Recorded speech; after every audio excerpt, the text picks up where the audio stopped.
This week on the Dartmoor Diaries, we take a gentle detour away from the dust, drills and dithering about drain pipes to the utterly charming Hill House Nursery, tucked just outside Totnes in the grounds of a beautiful old house. If you've never been, allow us to paint a picture. Imagine a garden centre that feels more like wandering through a secret garden than browsing plants for sale.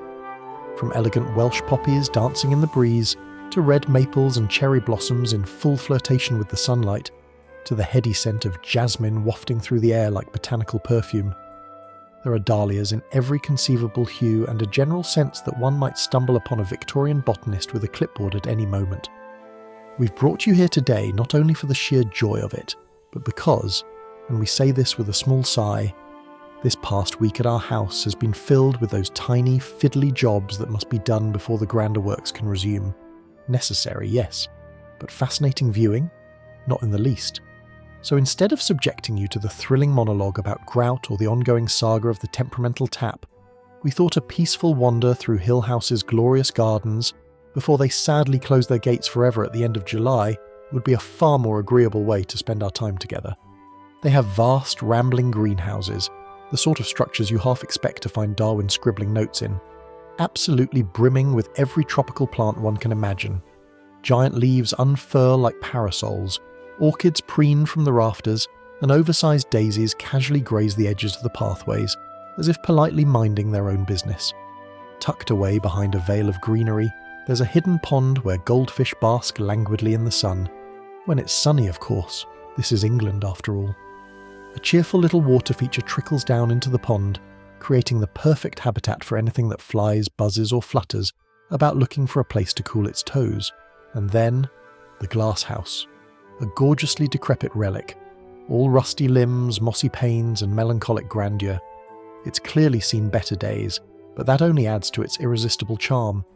It leans slightly to one side like an old man telling stories by the fire and is slowly being swallowed by the very nature it once housed. If I could pick it up and move it to our house, I would, lovingly restoring it to its former glory, ivy and all.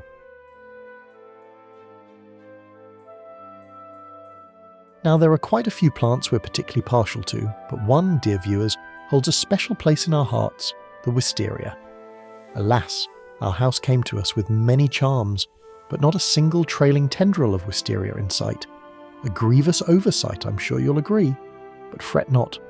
We have taken swift botanical action and acquired not one, but two fine specimens from Hill House itself.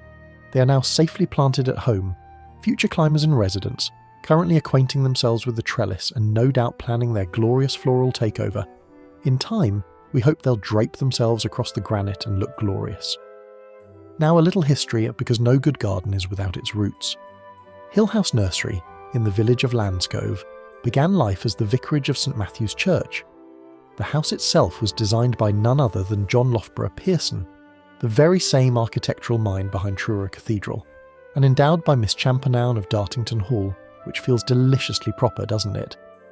Fast forward to the 1980s, and the house took on new life as a nursery thanks to Raymond Hubbard, who also added the rather splendid conservatory. But the garden's bones, those came from Edward Hyams, a celebrated gardening writer and plant collector, who laid out the grounds with all the flair of a man truly obsessed with greenery. It's a place built on history, horticulture, and just the right amount of eccentric genius.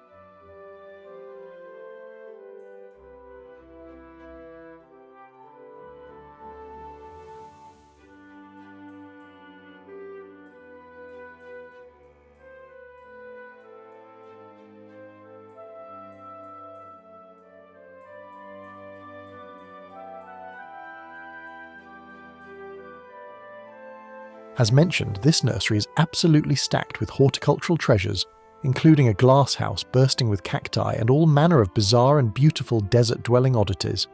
Think spiny silhouettes, alien-like blooms, and succulents that appear to be plotting something.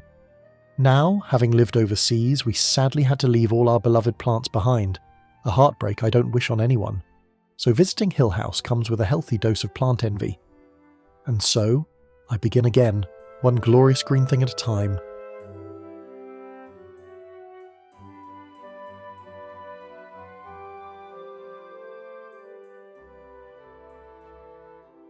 Then, Just as I wandered around the corner, the most spectacular sight bestowed itself upon me. The lemon. Of all lemons. It was hanging from its tree like a golden cannonball, swaying ever so slightly in the breeze, as if fully aware of its own grandeur. I kid you not, I had to fight the urge to shout "fire" and dive for cover. Just imagine the cheesecake one could conjure from such a magnificent citrus orb.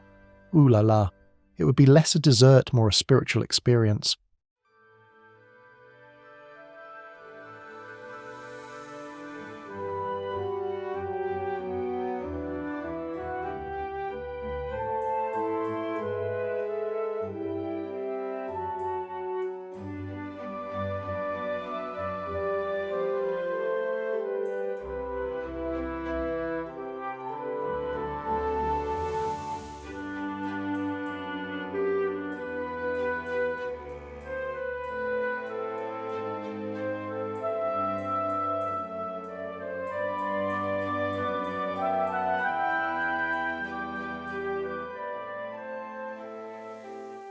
This is where we found our amazing wisterias from, just here on the right-hand side. So there you have it. It's easy to see why Hill House Nursery is such a magical little place. Plants galore, tropical wonders, ancient glasshouses, and even the occasional curious but useful household oddity for sale, which naturally I didn't purchase, and now of course deeply regret. We'll leave you now to enjoy the final wanderings and floral displays, accompanied by a little music, while we head back to our house. We'll return very soon with a new video, and with any luck we'll finally be showing some proper before and after moments as we inch ever closer to making the house warm for winter, all while juggling the day jobs and dodging rogue spiders.